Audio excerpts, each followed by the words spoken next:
নেতা আৰু ভাল ৰাজনৈতিক আছিল। তেওঁ স্বাধীন ভাৰতৰ প্ৰথম প্ৰধানমন্ত্ৰী হিচাপে তেওঁ 1947 চনৰ ভাৰতৰ প্ৰথম প্ৰধানমন্ত্ৰী হিচাপে শপত গ্ৰহণ কৰে।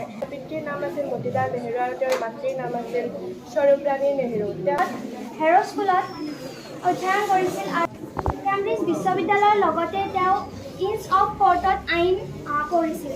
শিশুসকলক বৰ ভাল পাইছিল আৰু মৰম কৰিছিল বাবে 14 নৱেম্বৰ তাৰিখটো শিশু দিৱস হিচাপে পালন কৰা হয়। হৈছিল 1889 চনৰ 14 নৱেম্বৰ তাৰিখে এলাহাবাদ নামৰ এখন চহৰত। তেখেতৰ পিতৃৰ নাম আছিল মতিলাল নেহেৰু আৰু মাতৃ